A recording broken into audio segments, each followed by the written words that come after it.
I'm Ava Laura. And I'm Jessica. And this is Black Women Leave America podcast, where we highlight holistic wellness, travel, mental health, and self-care through traveling outside of America to reconnect and rediscover who you are.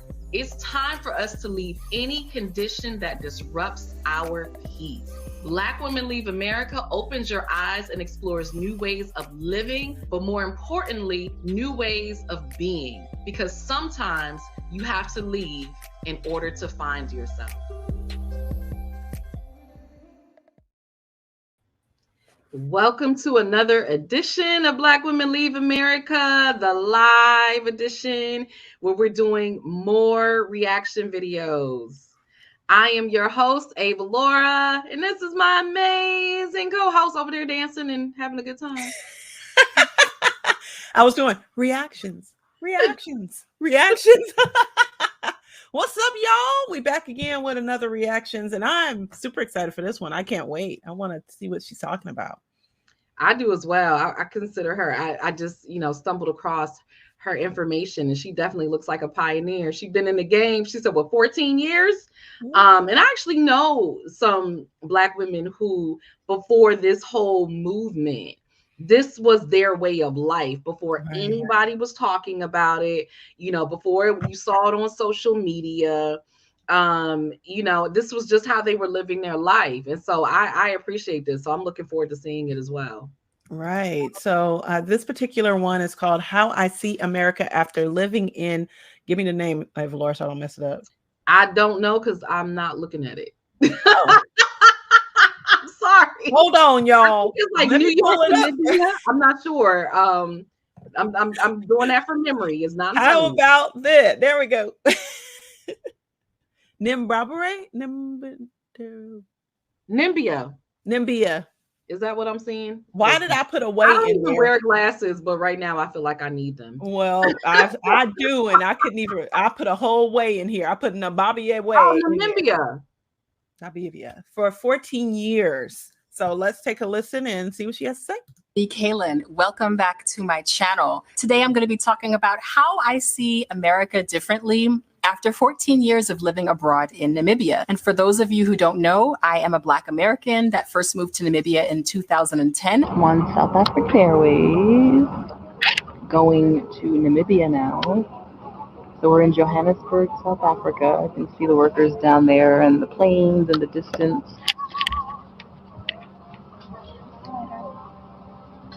I still live here. I'm now married to a Namibian national. We have 2 kids together and 2 dogs, and I am from New York.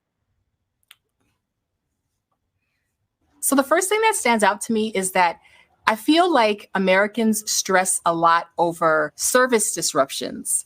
And I am actually still this way, but I'm just not as bad as I used to be. But whenever there is a natural disaster that impacts electricity, internet, water, I see people on social media panicking, Americans panicking. And this is not obviously about when it really is endangering someone's life, like elderly people or people that are ill and need to be on machines and things like that, because that is obviously a very big, major inconvenience. But just people that they still have their house, they still have their health, but the internet is out, the power is out. And I feel like here, people cope a lot better with those types of disruptions. Do they find it to be an inconvenience? Yes, they do. However, I think I, for one, have kind of absorbed a bit of the culture here of not panicking. It's not the worst thing in the world, and having a lot more patience. Mm-hmm. Things are not always going to get fixed right away. You can survive without electricity unless you need it for medical reasons or something like that, but you can survive. You can use a match and a candle. You can absolutely survive without internet. Life will go on. So it's been a lessons in patience, and I have built a lot more patience from dealing with those things that do happen a lot more frequently here. And even, for example, if there's going to be a water outage, like when I first moved here and I was living in a rural area and we had a really bad rainy season that was tripping up all sorts of systems. And as a result, we would get frequent power and water outages. And so I just started saving water the night before I had to be at work the next morning because I was teaching at a school. You know, there are ways to be flexible. If it's the summer season, then you don't have air conditioner, you don't have a fan, but it's not the end of the world, like it's like I sometimes think that we are not that comfortable with inconvenience. And that's debatable as to whether that's a good thing or a bad thing. Some people might say maybe people here need to be more demanding. I feel like Americans need to be less demanding and a bit more flexible. But that's one major thing that I've noticed after living here for all these years, just the cultural difference in terms of coping with inconvenience. Imagine making $453,000. We're gonna let him go through his thing. Let's start off with this first one, and then I'll let that roll. She said we can live without internet. Girl. Well, so let me say the broader picture of what she's saying, right? Because I've experienced it. Right. And I thought I was gonna die. Right. So I understand what she's saying about Americans. So I remember when I was in Nigeria, not so much. I'm trying to think when I was in India. It didn't happen so much when I was in India, and I was too busy to care. But when I was in Nigeria, actually, when I was in Dominican Republic, this happened too. When I was actually not in the tourist areas, but I was with a friend who was actually from there, staying with her family. Mm-hmm. The power, and they call it lights. The lights will just go out randomly. There's no rhyme or reason. It doesn't have to be a storm. It is not like, something is going on. It's just the government decided they're going to turn off the lights to save some money or something. And that's just what happens. And you don't know when it's coming back on. It could be hours. It could be days. You don't know. And I mean, now, mind you, this was years ago. Right. And I would say we were less dependent on the internet then. But that would happen and I would freak out. And they're just because at this point, it's a way of life. Like they're used to it. And if you're, if you have money, they have generators. But the thing is, you can't run the generators all day. You need petrol. And it's just the generators are loud. So you just can't run generators all day. Even if you have money and you have generators, at some point, you got to give them a rest. So at some point, you're not going to have power. Right. So that is a frequent thing. And I was having a little fit, especially when I was staying with my friend and we were in the village versus when I was staying like in Lagos, and you could go outside and walk around and there's people. But in the village, is what you gonna do in the village? Watch the chickens? Like there was nothing to do. You go, I mean, people are walking around in the dark with lanterns and it's pitch black. You've never seen that level of blackness because there's no lights everywhere. There's no highways. You know what I mean? There's no buildings. So it's pitch black. Wow. And what I remember in Nigeria, probably the most beautiful thing I've ever seen, and I would never forget it, was like the stars. There were like millions of stars. And you could clearly see them because it's pitch black. There's nothing, getting in the way of you being able to see the sky, as opposed to like in America, you can't really see the stars because there's lights everywhere. So that was one of the most beautiful things. But yeah, Americans, we do have an issue when something goes quote unquote wrong, when there is no lights, power, or water, where in, whatever country is the natives, they're like, oh, this is just what happens. You just deal with it. You just find ways to cope.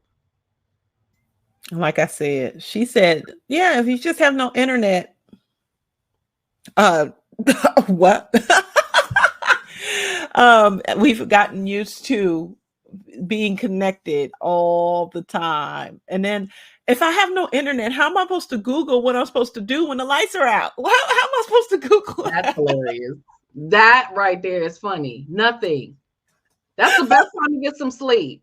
No. But you know why? But you do know why, like, I think for us, now, obviously, if you're working online, that's an issue, right? Right, you need right. internet to work. And a lot of people are remote workers now, so that's important. But, honestly, what's different is these other countries, they have community. Like they know their neighbors. Like we talked about this, right? They know their neighbors. And so, if the power goes out, go talk to your neighbors. You know what I mean? Like we don't do that. We don't have a community outside of online. So we don't know what to do with ourselves. Like you remember growing up when that used to happen? Because I think it used to happen more when Right. we were growing up, where the lights would Right. go out if it was a storm or something. We would play games. We would light candles Exactly. and we And would play play games. games with our family, and it would be bonding time. Yeah, immediate bonding time because we was bored as heck. I'll tell you that. We were like, no TV. What are we gonna do now? And you're right. It was either go to sleep or play a board game. You're doing one of the two. You either about to go, okay, well, guess that's our night. Let's go. That's And the it. fact that she was just like, just light a candle. The candles are decoration here, okay? Not for life. Okay. Your decoration. That's what we use. Okay, decoration and make your house smell nice and inviting. Ambiance. That's what candles are Yeah, for. you like remember that old thing that you used to have that the long stick one you could put yeah, that's a candle. That's just Right. really interesting to She's me. not lying. She is not lying. This What do is y'all really- think? Watching, I want to hear from you. How do you deal when the power goes out? When the internet power goes out in America, right? How do you deal with that here? how do And you do you deal with find that? it's a difference if you lived abroad or stayed abroad? Do you find that there's a difference? All right, let's get back to it. We'll do like we'll do a total of 3. Let's listen to the next one here.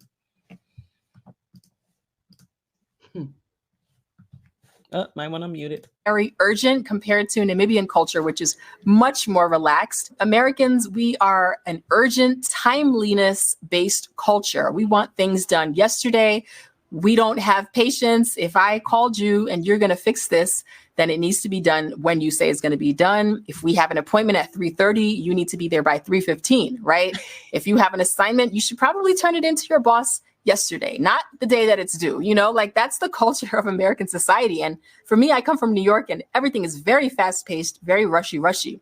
Here, if it's a holiday weekend or it's a Friday, it's not uncommon to go to a particular office, could be a government office, and people have taken off early because it's a holiday weekend. That is pretty normal. And I used to find it very frustrating, like when things leading up to a weekend or a holiday would close early or just not be able to be done because people have sort of taken off a little bit early for the weekend. I used to find it really frustrating. And I used to find that culture that people talk about, African time, of like not always being on time, I used to find that frustrating. But to be honest, now it's really refreshing to not have that pressure cooker like type of American timeliness that is on your back. Rush. Why aren't you there? Why aren't you there? It's really refreshing to be in a more relaxed culture. And it makes you really question, what is so important about timeliness? Why does it have to be this way? You start just thinking about things at a bit deeper level and analyzing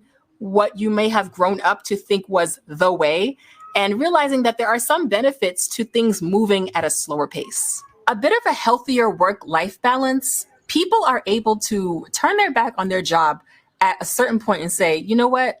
I'm going home. I'm going to enjoy my weekend. It's not even 5 o'clock, but peace. Whereas in the US, we are so diligent about staying until the last hour, until the last minute, because we have to. We don't have a choice. But there's not as much sneaking out and just saying it's been enough for this week or this day. And that's probably a good thing, because at the end of the day, you are breaking your neck for this job that if something happens to you, it's going to keep going and you're going to be where you are. Will you have enjoyed your life? Taking your job with a grain of salt, doing what you have to do, but not taking it so seriously that it's going to take over your life. Right. All right. Another ad. Woo, well, at least she monetized. Yeah. Okay. You said we getting there. Although I'm sure y'all appreciate not having ads. That was a couple of, they still get ads. We just don't get paid for them. But anyway, so you guys help us get monetized. So at least we can get paid for them. I asked y'all got why. The fact that, so number one, I've adopted that lifestyle a long time ago. I'm coming. I'm just going to come a little slower, but I'm coming. You can guarantee I'm going to be there. I just might not be there at the time, but I'm coming. That happened but today, then that happened today. That's why I was laughing. If y'all saw my face, I was like, "Ooh, well." And it's so funny. Every time me and Ava Laura sit down to do these, they always match my life in the term moment. But anyway, I feel as though so earlier today I was speaking to someone who actually had a relative pass away, which was another reason why I was running behind too. And speaking to this person, they were pretty upset, and and I was just letting this person know, like, our work that we do in this digital space, because this person works in the digital space as well, is really important, and we have to show up for our clients and things like that. And we have personal things that happen, and we need to be present for ourselves. But then everything will still be here. You will be fine. Everybody else will be fine. I know Ava Laura gonna be like, Lord, girl, but she's at the end of the day, she's gonna be like, I know you coming. It's cool, right? They will be fine. When you work with amazing people, you'll be all right. Now, on the other hand, if you're working with some folks who ain't gonna understand that, Ava Lauren knows if I'm not here, I'm not here for a reason. There's something else going on. And that person really needed me to be there for them for that moment, right? So I needed to adjust it and just be like, hey, I'm coming. Gotta wrap up some stuff. Not everyone has that leisure, though. And that's what she was talking about. That's true. Not everyone has that partner. 9 to 5, and your boss is not that understanding. They're not gonna understand. It ain't gonna be sweet. It's not. It's just, you're gonna have a problem. But why do we need to live? We don't need to. We are at a point in our society where, guess what? We can be out now. Now, it didn't used to be like that. Her point is so valid, and this is something that I say to. I can't tell you how many times I've said this to clients, multiple times, right? Because it has to be a reminder, because we're programmed to the opposite, right? Is that you are giving your life, your blood, your soul, your firstborn child to this job that don't care about you. If something happened, they would lay you off in a minute. Facts. And you're sacrificing your whole life to please them, to do what you think you're supposed to do. And a lot of times, my clients are overachievers. This is my, they're lawyers, they're in high, government places, they're the leadership. And they feel like the expectation, they have to go above and beyond. They have other people that they have to take care of. And so therefore, if something is going on in their life, they still have to show up. And I always have to remind them that you got to take care of you and your family first. Life is going life. Things are going to come up. You got to take care of you first. So if you need to take off, if you need to take a mental health day, you need to call in sick, you need to work from home, if you need to establish better boundaries, whatever that is, you need to do that. Because these people at the end of the day don't care about you. They will replace you in a heartbeat. You have to care about you more than they care about you. And so she's absolutely right. And there is something to be said about, I do understand we need to have time. Time is there for a reason. We need to have that structure in place, right? But there is something to be said about the flexibility. If we set something at 3:30 and I show up at 4, you're not going to be tripping. You're not going to be pissed off. You're not going to be like, oh my God, you're late. Oh, because really things happen. They just do. And, while I'm picking on Jessica because she was late, and she pretty much is late, there's times where I'm late too. There's times where I don't feel like rushing. I don't even really have nothing going on. I'm like, oh, we were supposed to meet at this time. I don't really feel like rushing. So I'm going to just get there when I get there. So I'll just text Jessica, I'm going to be 15 minutes. I'll be there in 15 minutes. You know what I mean? Or whatever. And that's one of the things I love about being an entrepreneur and being in charge of my schedule. For the most part, I am on time. I do value time. But my clients know too, like for the most, you will always find me on time. But if something comes up, I'll let you know ahead of time, hey, I'm running late. Or if something really comes up, I need to reschedule. And I love that my clients are okay.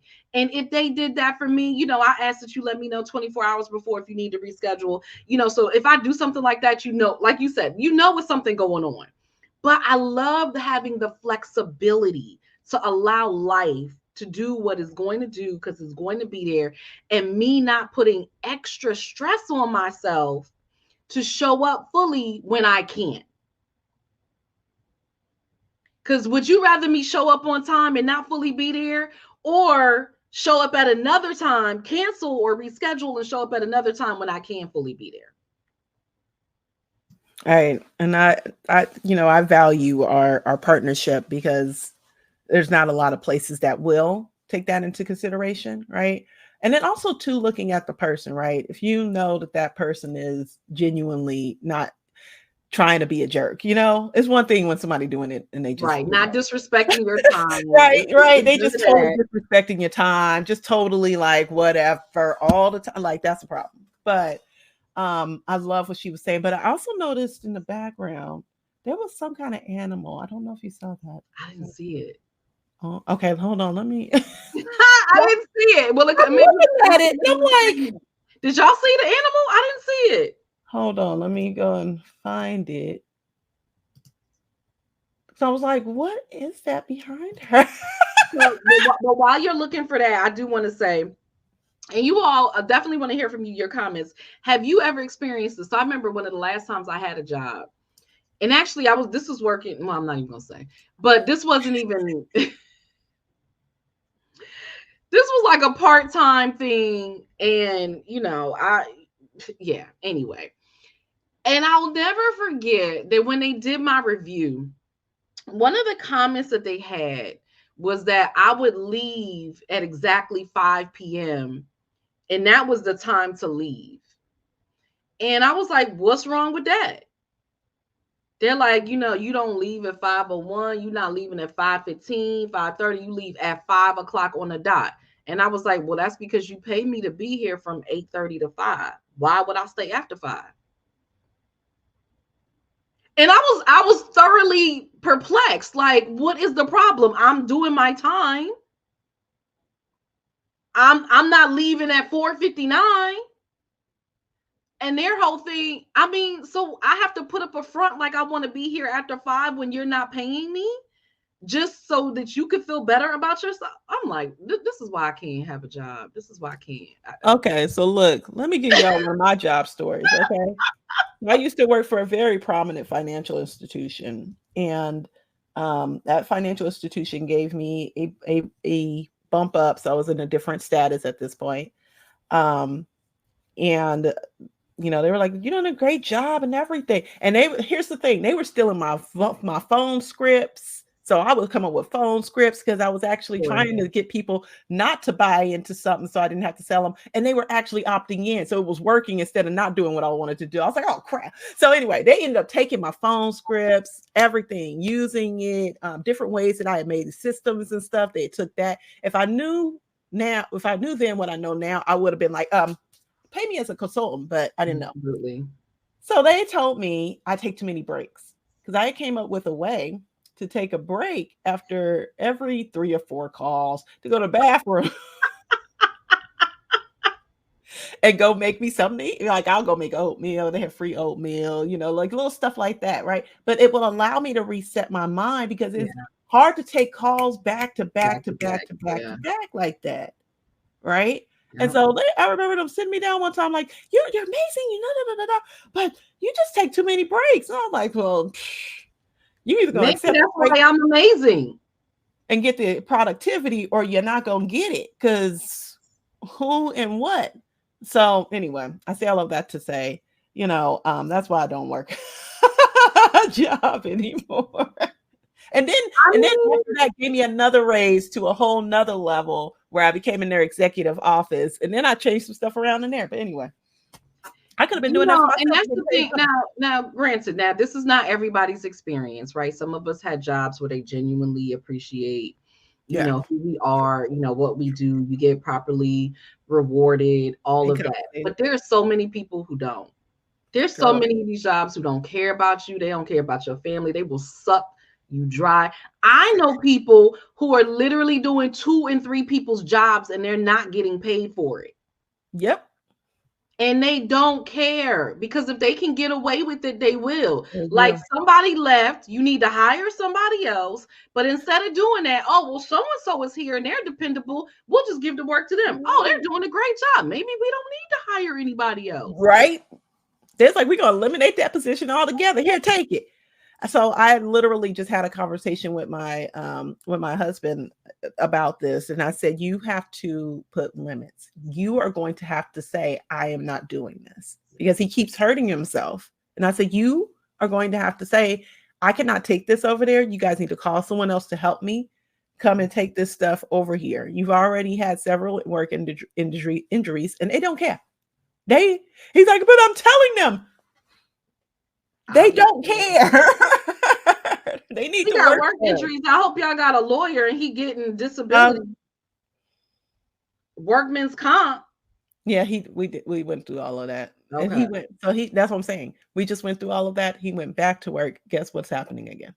So anyway, yeah, but look, we'll have a conversation after. So I told him, you are going to have to, if they won't do it, you have to speak up, because your body, you getting older, my friend. We ain't young in the 90s no more.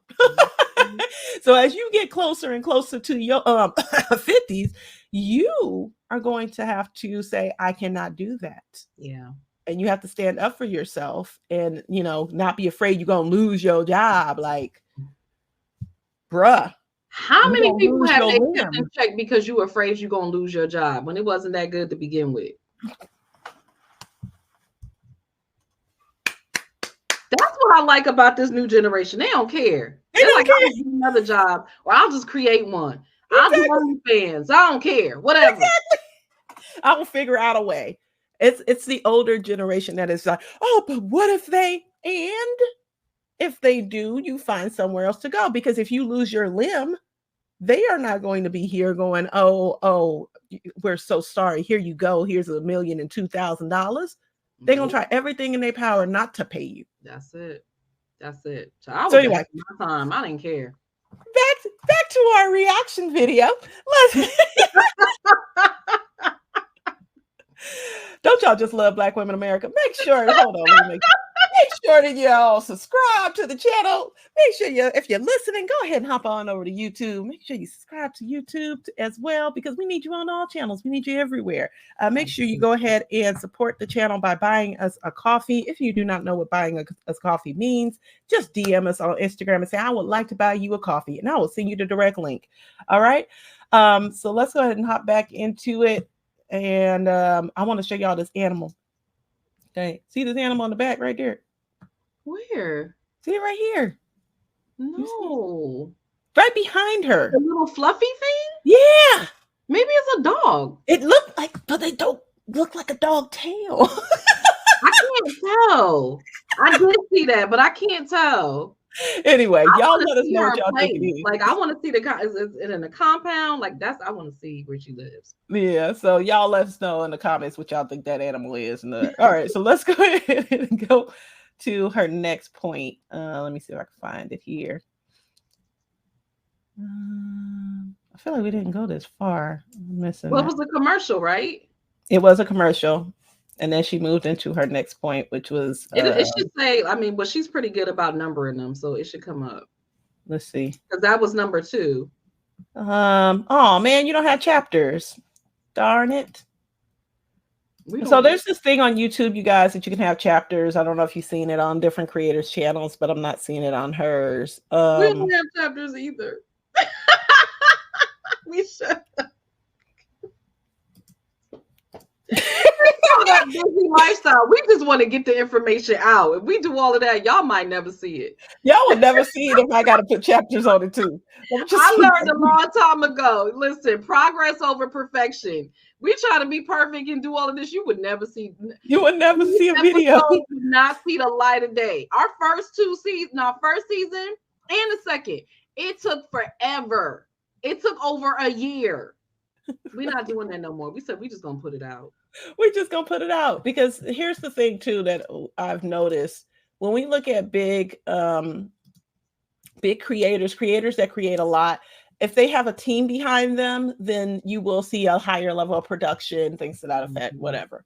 But those people that don't have a team, they are like this. They just put it out.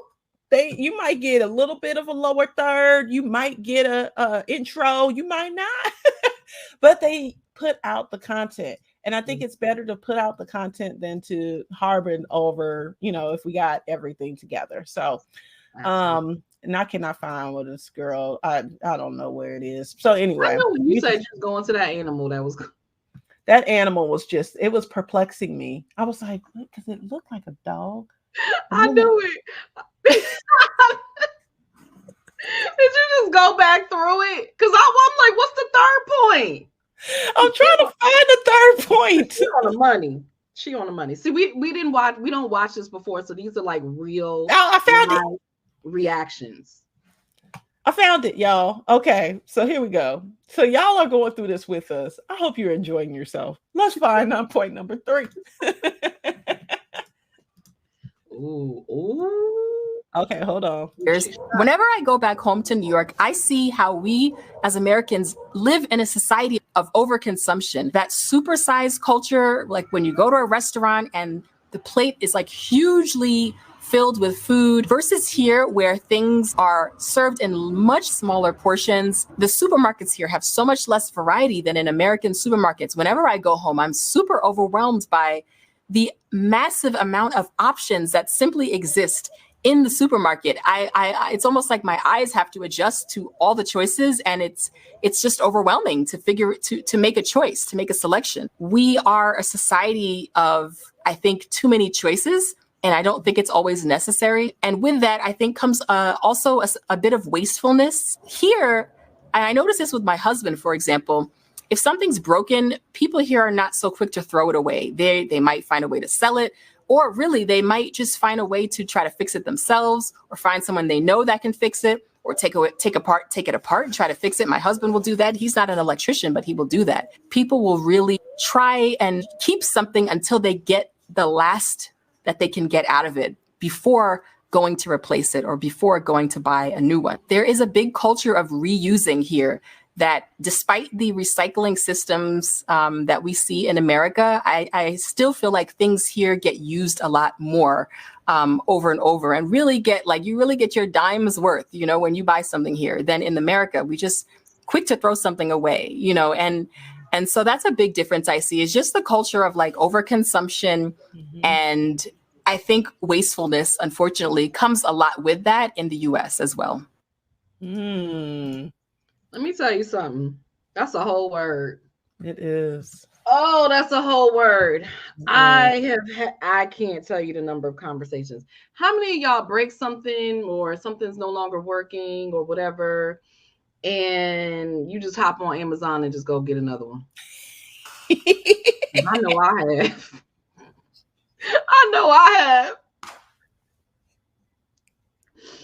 I try to pretend I'm gonna fix it and do something. I'm like, nope, that ain't gonna work. Let me go to Amazon. I'm just not. I'm sorry. That's a whole word. I strongly believe that's why we have so many people who are hoarders. Just not throwing anything out, but then not using it. We do have too many options. I love my parents. My dad still buys food like there are 5 of us still in the house when it's just him and my mom. They got food for days. Anytime something is on sale, he goes to the supermarket, he stocks up, and it's only 2 of them. The kids don't live there no more. You don't need all of this stuff. Anytime I go home, I went there for, I hope they don't watch this. I went home for Christmas. I go grocery shopping in their house. They don't miss it. They don't know that it's gone.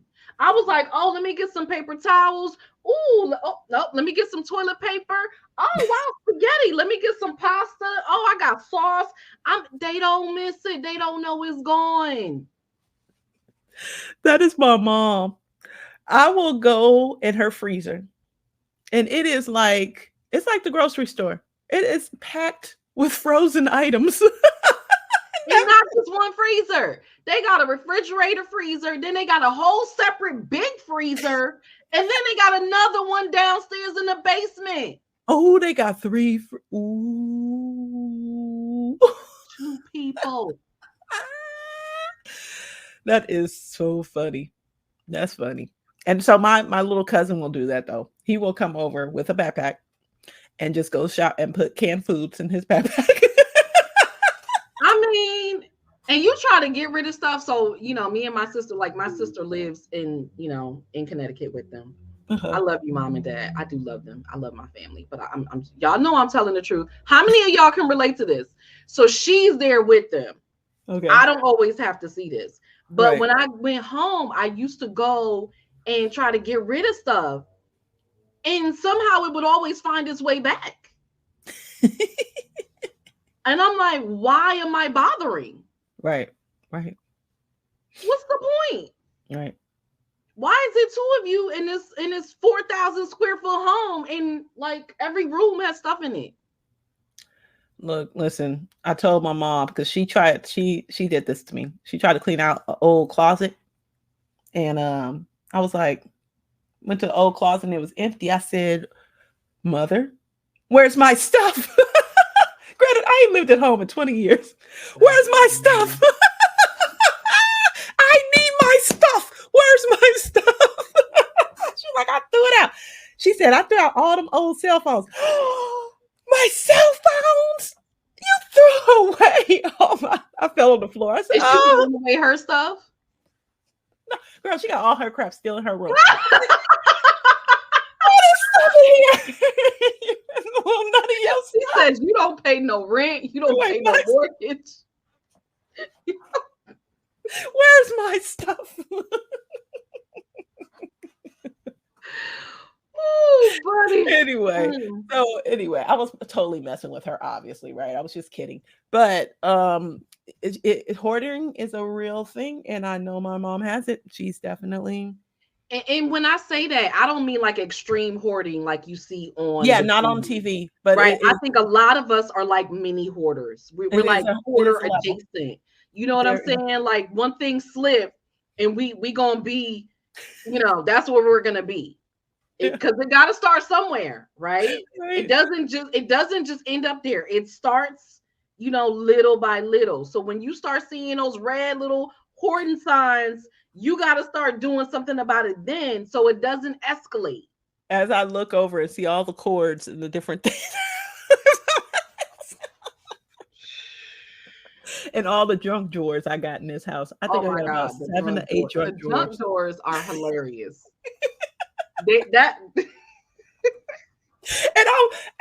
So as you're saying this, I'm like, ooh, I got a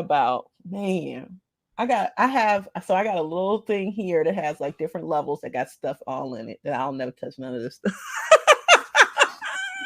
I got about 4 or 5 different junk drawers in the kitchen that got just junk, this stuff I ain't seen in years. I don't even know what's in there. And you know what's wild? It's not just physical. Right now it's digital. Right. How many of you, your emails, your text messages, right? How many of y'all hoarding all kind of stuff? You buying or downloading all this, digital products and stuff you will never use. I'm logging off. And that has been the episode of Black Women Leave America. I'm out. We ain't done. She got one more. I'm trying to read me, okay? I am not here. Ava Laura trying to have a session in here. No. We only doing 3 of hers. I can't do them. So if you like to watch the rest of her video, I'm gonna link it in the description down below. But she was definitely speaking facts. Any thoughts on the facts that she was speaking? And I want to get, what's her actual name? Let me look at her actual name. Yeah, I mean, everything she said was on point. I think I saw number 4 was financial services or something like social services. I don't know what she's gonna say about that, but I'm sure it'll be correct. Her channel is AfroAmericaninAfrica. So you guys make sure you visit her channel, AfroAmericaninAfrica. Yeah, and I think, ultimately what it comes down to is if you are considering moving abroad, if you're considering just staying abroad, even for a few months or what have you, these are things that you want to take into consideration. You're going to have some mindset shifts. You just are. Right. Yes, you're American. Yes, you're from wherever you're from, you are going to mentally have to shift in order to have a good experience in wherever you're going. It is going to be different. You need to be open to the possibilities, be open to the differences, and just be able to go with the flow. Absolutely. Absolutely. Well, thank you all for joining us for this episode of Black Women Leave America. We totally took this in a whole 360 as we usually do. I got read like a book today, and I am just like, I guess God trying to tell me something. So go clean them drunk drawers and let that stuff go. Oh, also my digital and my phone too. I have over Ava Laura, since you want to say something, since you want to talk, let me see. I'm gonna put myself out there, you guys, and y'all can hopefully somebody can resonate with this and feel better about themselves. I have 31,083 photos, and I have 17,767 videos in my phone. How do you even have that much space? I can't keep that on my phone. I have a large space unit, and I pay additionally every month to hold space because I don't want to let any of these videos go. I might need them again. No, I really sound like a hoarder. I might need them. Ooh, y'all. Yeah. Who else is doing this? Who else has them? Call yourself out. If you doing this, comment below. Me too. Comment below how many photos, how many videos you got. Knowing you ain't about to post 17,000 videos on the internet. I probably actually have posted that many, but I'm sure the majority of these are my kids doing goofy stuff around the house, I'll be honest. But it's time to clean up. It's time to clean up. It's time for us to clean out. It's a new year. It's a new start, right? This is Black Women Leave America. Live, the reaction edition. Questions, comments, feedback. We do check our comments. We do respond. We want to hear from you. Thank you for watching. Till next time, wishing you peace, love, and bountiful blessings. Create an amazing day, y'all. Bye.